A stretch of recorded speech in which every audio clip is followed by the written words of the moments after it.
There we go. So welcome if you're joining and watching later. Welcome to CAS Secondary Online. Thank you to everyone who's joined. And we're handing over to Tim Brady from Pearson. Over to you, Tim. Thank you. Thank you, Peter. Okay, so we're going to be concentrating on paper 2 today. And this is for the Pearson Edexcel GCSE Computer Science 2020.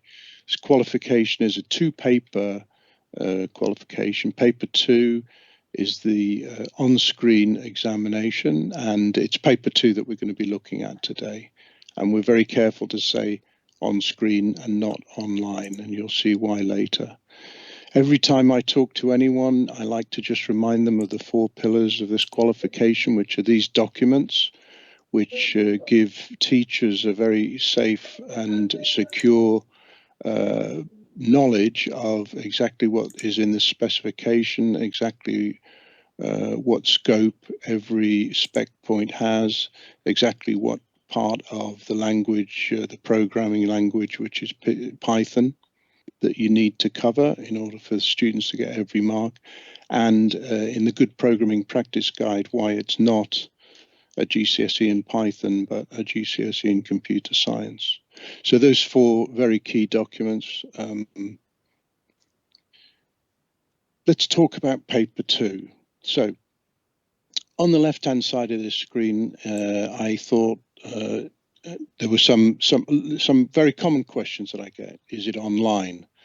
So it's not online, it's on screen. And when we redeveloped this qualification after the removal of the NEA, we provided documentation, including SAMs and instructions on the conduct of the exam to the regulators in order to be approved. And a key stone for them is that there should be no internet. The reason they got rid of the NEA was that there were security issues as soon as the awarding bodies made the projects available, and they went wild. So what we did was create an assessment here, which is done on a computer with no internet connection. Now, it's old school to a certain extent. This delivery methodology has been used for maybe 12 years in various different qualifications. It's the first time that it's been done without a window. So there's the need to get code assets to you very quickly on the morning of the assessment, and we've had no problems with that. The nice thing is, because we're talking about Python code, you've got tiny text files. So even in the case of a rogue center whose internet is so patchy you can't download a tiny file, we would be able to get it to a designated person's mobile phone if it had GSM connectivity, because the files are so small. So it's a simple on-screen setup in that respect.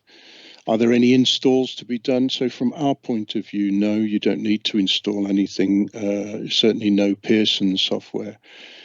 What we want you to be able to do is to use in paper 2 for the assessment the same tools that you have been using during your teaching and learning.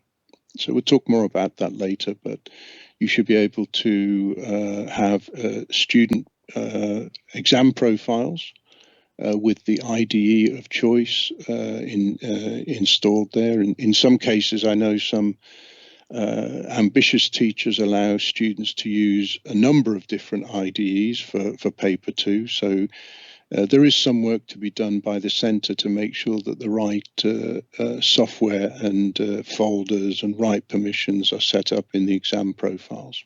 And we provide a lot of support to help you with that. So it's important to understand, in the top right-hand corner here, you see the exam paper. It's a physical thing.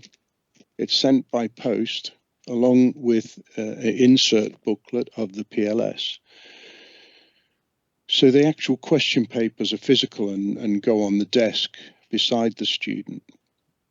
And The exam user accounts are arranged by yourself. The important thing to think about here is that there's at least 3 parties in the school that should come together to make this a smooth operation. And one is the exams officer, one's the IT department, and one is the classroom teacher.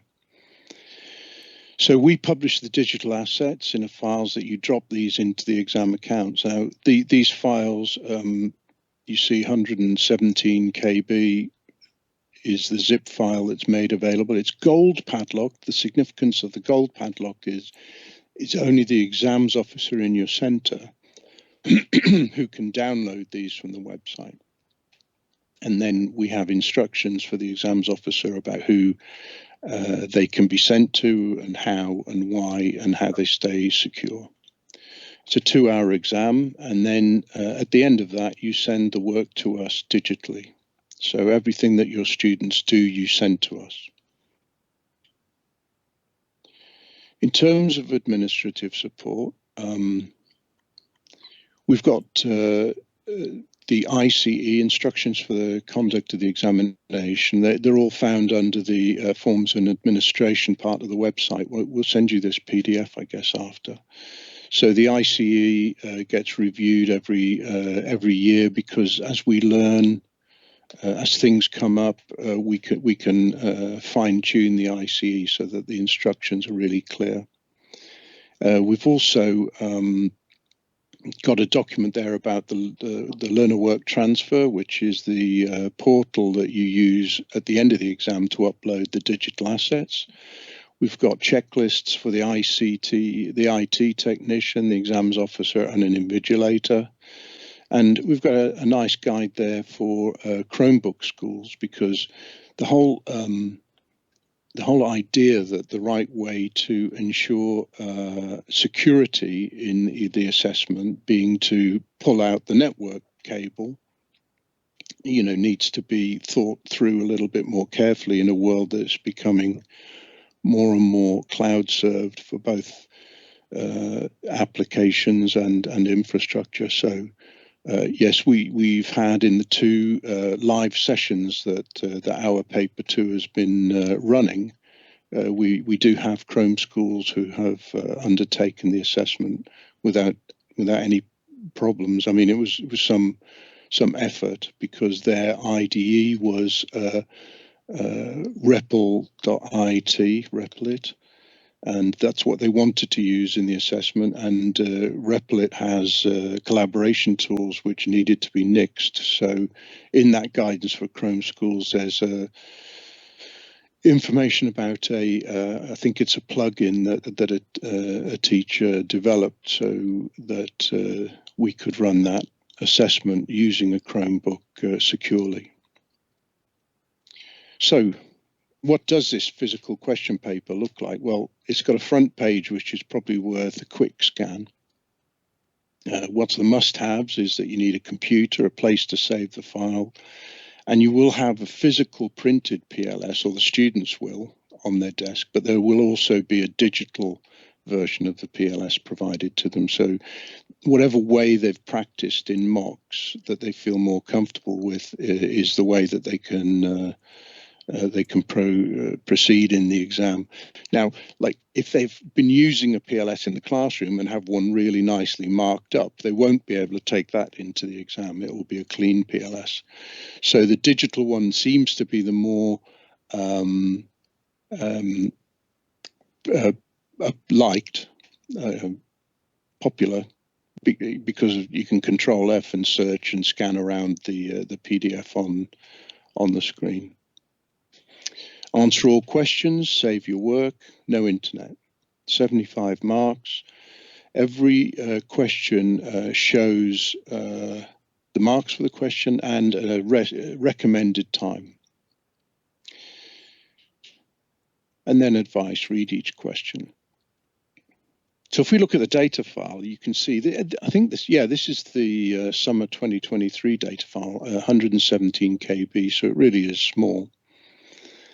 Inside that, it's probably too small to see here, but you can access these yourselves and have a look at them. We've got we've got about 6 past papers effectively, because we created 3 specimen sets, which are full-blown past papers. So long as you have an Edexcel Online account, which most secondary schools do have, you'll be able to find. You can call me if you want to get access to them and you don't have them. But the SAMs are also there. So, and 2022 past papers are unpadlocked now, so you'll be able to get these. So what does a data file set look like? Well, in it's got 2 things. It's got a folder which is, let me make it a little bit bigger. It's got a folder which is called student coding. And in that you've got the little snippet files, so question 01 through question 06 Pi files. And there's also the PLS, that's what this is representing here. So there will always be 6.py files, 1 for each question. There's always 6 questions in paper 2. And sometimes there'll be a text document. The text document will always be .txt. The file extension will always be .txt. And inside that file, it will be a comma-separated value formatting. So if you choose or want to teach your students CSV, the CSV library, and working with CSV files, you can use that library on this TXT file. You can rename it to CSV if it's confusing anyone, but we will always use a comma-separated value text file. So that's what the data files look like from the point of view of when they arrive at your center. Shall I keep talking, Peter? Are there any questions coming in, or? No, there's no questions coming in. Keep going. Just to clarify, it says there will not always be a text file, but... No, yes, some of the papers will have Q01 to Q06, and there will not always be an additional text file. Sometimes there might be 2, but the questions will be obvious when they need them.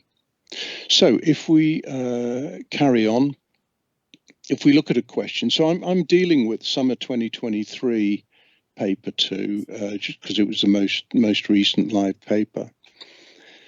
This is what question 1 looks like on the question paper. As you can see, it says it's a total of 7 marks. It's a suggested time of 10 minutes. And on the right-hand side, in a text editor, you see the Q01.py code snippet file. Now, if we look at that on the right, you can see that we've got constants, global variables, main program. These headings, this format, it's a template that we've used consistently through all of our teaching and learning material. I believe it's in the textbooks as well.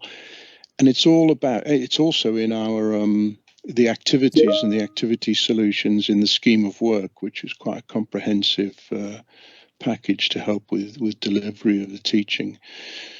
And it's all about giving your students something which, when they come to this paper 2 2-hour exam, we want them sitting in front of computers that they're familiar with, an IDE that they're familiar with, and code files that don't surprise or don't look different to the code files that they have been seeing from day 1. And you notice, it starts with constants at the top, and we've designated uppercase variable names for constants as good practice. It's certainly not a Pythonic requirement, the way that we encourage the teaching of this qualification or the delivery of it. And we also we give marks for correctly typing and naming and initializing variables. It's not Python. It's not Python GCSE, but those things come into it, and They're all this is all explained in the Good Programming Practice Guide. That's where that's the document where we explain why we deal with typing and initializing variables, and what the value of it is to give students good habits, so that when they go on to a different, maybe more formally syntactical language, they're well prepared for it. So that's the idea. That's a look at question 1. Then you get question 6. So I've gone paper 2 ramps. So question 1 is the most accessible. Question 6 is the least. And then you'll see in the instructions. I mean, it's also very important to practice with the types of questions, because it's very meaningful when it says do not add functionality. We realized when we were designing the question papers for this assessment that it's very easy to drop in little rabbit holes that poor students can go down. So we make a point of trying to close off any of those. We don't require students to add or work with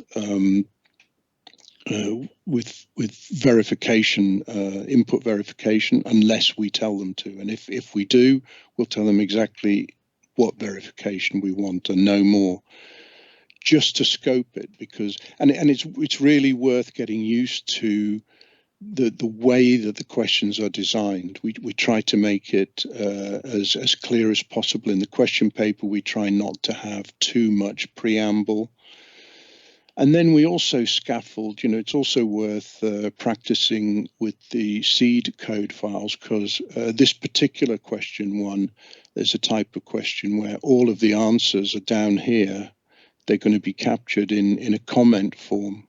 It's an interesting way of capturing the answers from the students. They're free to run these programs, obviously, and run debug and check syntax, etc. So another question would be from summer 2023, paper 6. And what you see here is, again, the global variables, main program, and it's very little in here apart from a user table. And the question, therefore, is more challenging. It's 15 marks, and we recommend for the students 25 minutes. And what you'll find as you go through the 6, there's shortly be 7, because we're doing another specimen paper set, you'll see that we've been very rigorous and consistent in the way that the questions are laid out and arranged, as well as the design of the seed code files. Do you mind if I jump in there, Tim? We've got a couple of questions, if that's okay. No, it's great, because it's horrible sitting here talking into a screen, not hearing anything but my own voice. Fab. Okay, so first question was just to clarify that the text files are only available to download. Sorry, Tim, can you hear?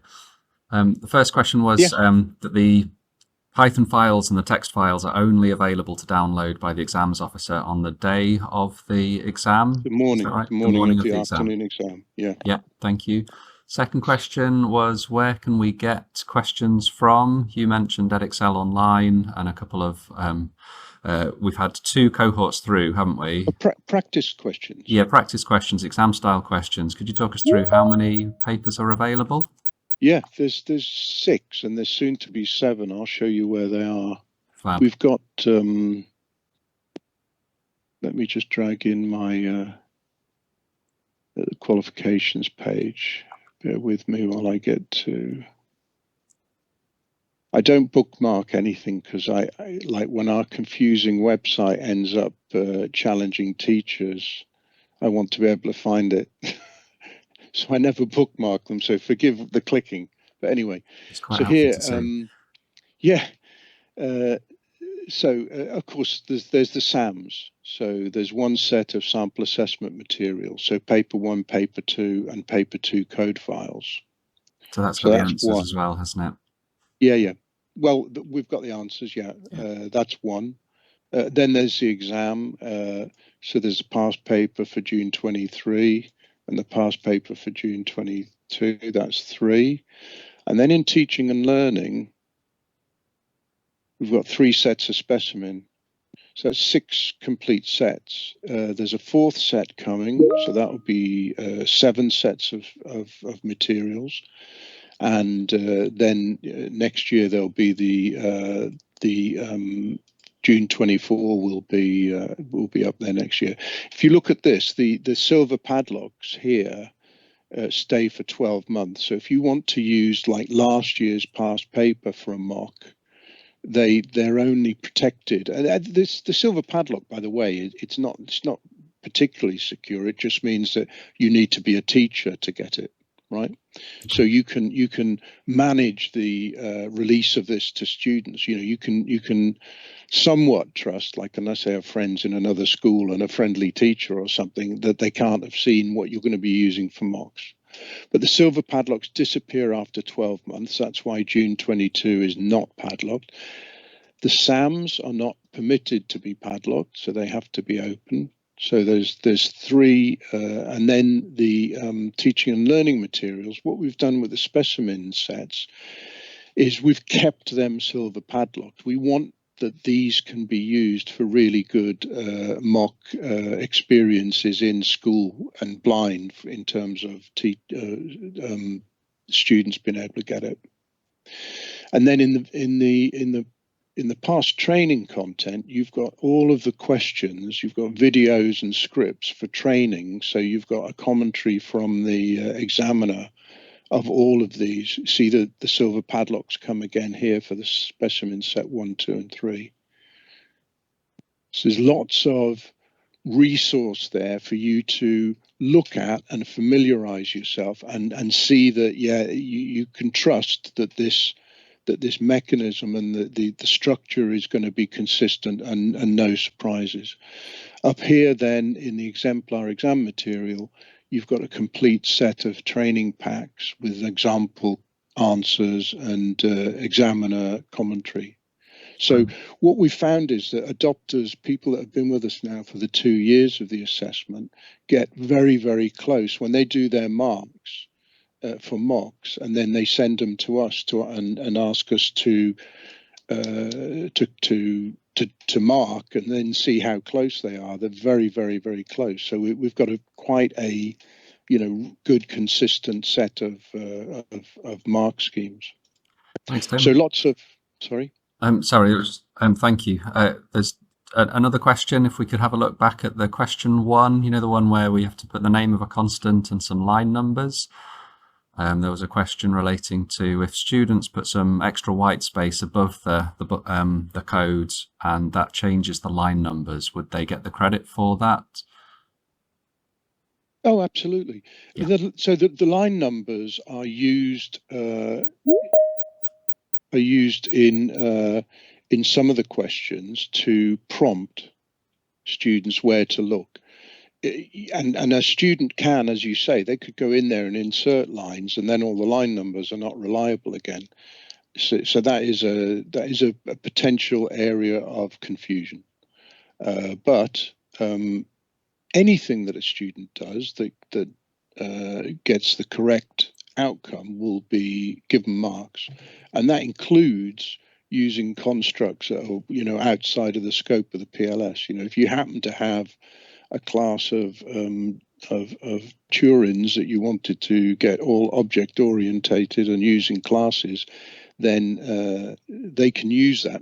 Probably in question 6, as I say, in some there's comments that we don't want you to fix it.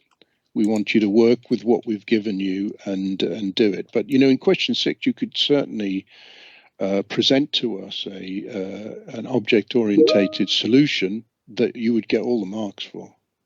Fab. Thank you. Okay? Yeah, the line numbers are a tricky one, because as soon as a student has them in front of them, there's the chance that they can muck up the line numbers. So it's something to practice, really, just. So I've noticed in the papers, it often says the original line number 4 or the original line number 17. Yeah. So I was going to, because I had a crash. I don't know if I found these. So what I was going to do now is just have a look at I've got PyCharm up here. I'm not an expert PyCharm user by any means, but on the right hand side of my screen I have PyCharm, and I've dropped the 0, 1 to 6 plus the screws.txt into the student coding folder. I immediately copied and pasted them up there.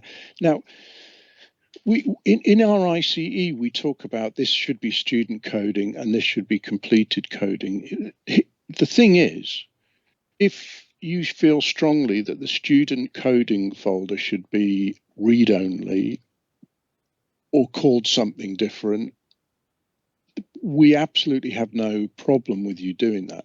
If you wanted the completed coding folder to be called I'm done, mate, so that the kids actually put stuff in it, we don't have a problem with that. What we did in the ICE was we settled on a particular setup so that we could be clear. And then in conversations with lots of centres, they had ideas about making the original code read only, so that there was no way. And the only thing that matters to us is that the assessment is secure, and that we get the work that the students have done. So what the folders are called, we don't care. Even what the output files are called, we don't care. Well, the students should be encouraged to do what it says in the question paper. But if a student was to spell, if we look at question 1 again here, if their output file was called question Q01 done.py, it's absolutely fine. We'll look at that file and it will be marked. So there's scope here to make it. What I would recommend is done is that it's done the way that is familiar to your students. Do practices. Set the folders up in mocks and practice sessions in the way that you plan to do it in the final exam, so that they're not faced with anything unfamiliar. If there's any questions about that you're worried about your approach, you can contact me directly, and I'll either get approval from assessment if it's necessary, or just tell you. There's one related question to that, Tim, that says, what happens if a student's final exam files at the end of the exam are lost / disappear because of dodgy IT? Yeah. So the ICE covers extreme situations such as system crashes or power failures. In the most extreme case, it has to be an aggregat.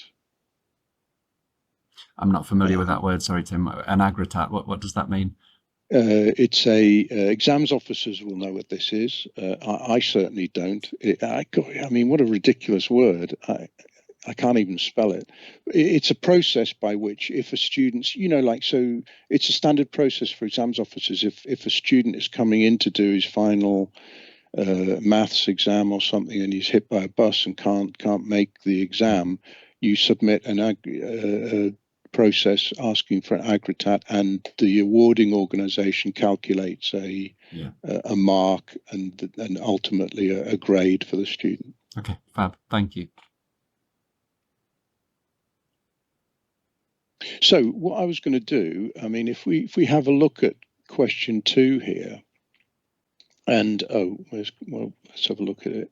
Question 1. Here's question 2. Now, this feels a little bit weird, because I don't suppose anybody wants to see me stumble through an actual piece of coding. But the thing to make clear is that this, on the left-hand side of my screen, it can be digital, or it's also the PLS is also available.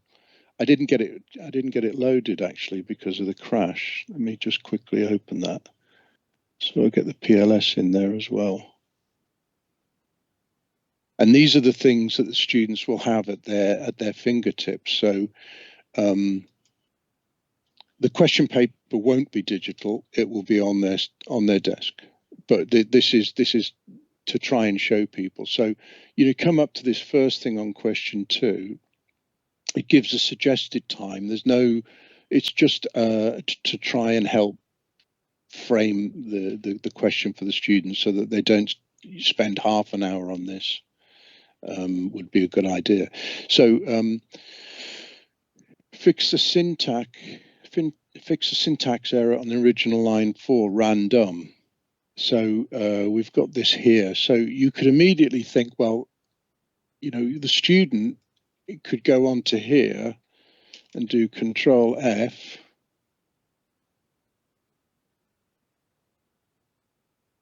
Wow, not responding. And search rand and random library module. Next, random library module. They have this at their fingertips. We want them to use the PLS. We want them to use all of the tools that are built into the IDE. If you use an IDE which is quite sophisticated, like PyCharm, too sophisticated for me, but all of the built-in IntelliSense and everything, we want the students to use that. It's all part of the experience of finding their way through solving the problems, the debugging and editing and fixing of the code. So you could have it could be we would never ask them to import a library that isn't in the PLS. So tip, hint, go check the PLS, use it.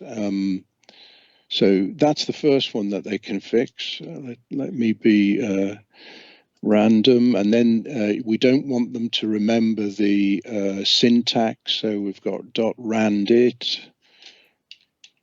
So Tim, whilst you're coding, can I throw 2 questions at you? The first is, you said we can use any of the features of the IDE, but just to clarify, we're not allowed any collaborative and nothing that involves AI or searching online, because connection to the internet is no internet. Yeah, fab. Now it's an interesting one, because I had I think it was VS Code, and it was a school whose infrastructure didn't allow them to switch off the internet. A Mac school, funnily enough, and they had to use filters in their firewall to enable the IDE to not have access to collaboration. But weirdly, it killed the IntelliSense and the help. So, like, apparently, all of the help features that are built into to PyCharm, if you put it into a weird mode where PyCharm thinks it doesn't have internet connection, or PyCharm knows it does have internet connection, some of the features won't work. So it's just important to test it. Okay, I guess is the answer. So we could. Sorry, Tim, there's one more question before we move on, and it says, what external libraries are students expected to know? So if you could just scroll up and down that page on the PLS and talk us through. Time. And Turtle. Fab. Thank you. So when we decided to develop this qualification, our previous spec, I frankly think, was difficult. We had something like 28 command words. We really took a hard look at ourselves, and from day one, it was all about no surprises to teachers, to make teachers feel comfortable and to deliver something that the students can be successful in, challenged, and get good feeling about their ability to code and solve problems and use their creativity. So from day one, that was built in.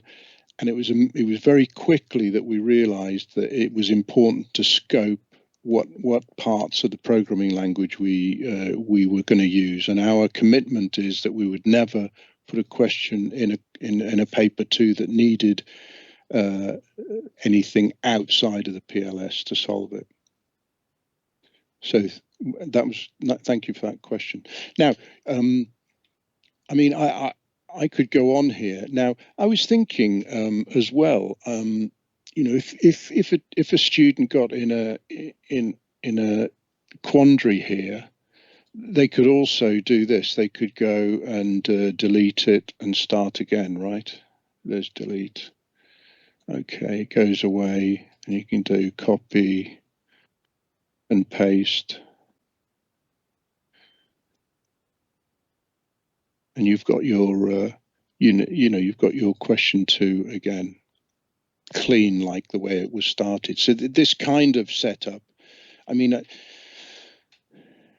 I feel like if when the students walk in, these 2 folders are populated, is absolutely fine. We're not assessing students on the ability to create folders and put files in folders. The assessment is on the ability to solve the challenges in the question paper. So that this is a nice sort of way to work, I guess.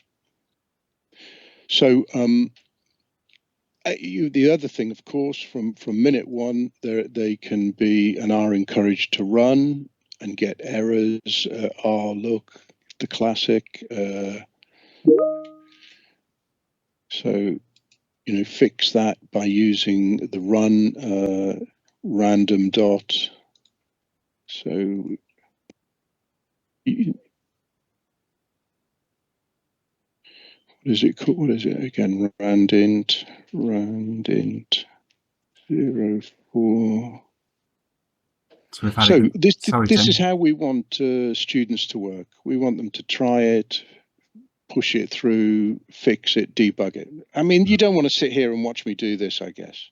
Well, it's useful to see the process, but there's a good question that's come through talking about the PLS and how it's changed over time.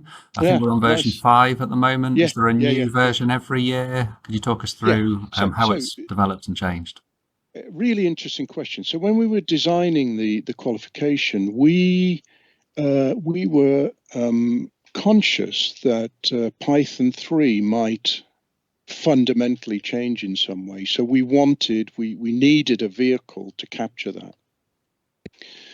And that vehicle it has to be the PLS. But what we decided was that every January we would publish a PLS that would be definitively the one that is provided with the summer's assessment.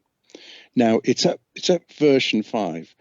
Version 1, 2, and 3 were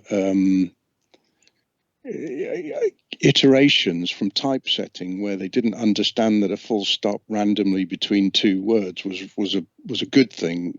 So it was a battle. Long story short, our intention is not to change the PLS. There will be one every January, and it will not change. Let me show you the. So, for example, in this PLS version 4 to 5. So last year's was 4. This year's the only thing we changed. What's it? String. The only thing we changed is not in Turtle, previous, was to put more version 5 has got more in this section that explains about how the formatting strings works. Absolutely no additional scope. So recently, one of the recent versions of Python, a case statement or switch statement, depending on what language you like, came into existence, which my examiners came to me and said, "Oh, we should add that into the PLS." No, not happening. So, and that's the thing. Yeah, we are at version 5, but nothing has been added in terms of scope. We've fixed some typos and we fixed some ambiguities. Like I think we had a hex number wrong, but because it's an official, but you see this W number here, it means that it has to go through the formal question paper processes. So they're unbelievably rigid. If you wanted to take the full stop out of this line here, it would need another version number. But what I do to try and allay people's worries every year is I put where is it? Yeah. Is this Armor 2? Yeah, yeah. What I do every year is I show summary of changes, just to what do I'm trying to say? Just to make people feel calm that we've not added anything. There's more in this formatting strings just to make it more clear. There's no additional content. Can I jump in there, Tim? And that's the idea of the PLS versioning. That's really helpful. Thank you. There's a couple of related questions. Yep. So the first one, you mentioned switch and select and match. And if students use that, are they no problem? Are they allowed? So they're allowed to use Totally. it, but you're saying it won't be expected because you're not going to add additional things into We're not the adding PLS? teaching. Fab. Yeah, we're not going to add teaching content. Yeah. So related to that was about F strings rather than string formatting. If students want to format text using F strings. No problem. And then similarly, if students use any inbuilt function that might not necessarily be in the PLS but performs the same output, are they? Is that okay? Absolutely. Fab. Thank you for clarifying that. So I feel like, I mean, that's as much as a demo. I mean, I'm really happy to continue embarrassing myself and not being able to get this to run. Or we could just go on to questions and answers, because I think that's more important. Fab. So I'm going to stop playing around with PyCharm and just go back to here. If I can get this out of the way. So Tim, I think I'll probably stop recording if that's okay, to free people up to enable their webcams and ask questions. I just want to say a huge thank you for going through that. Oh, pleasure.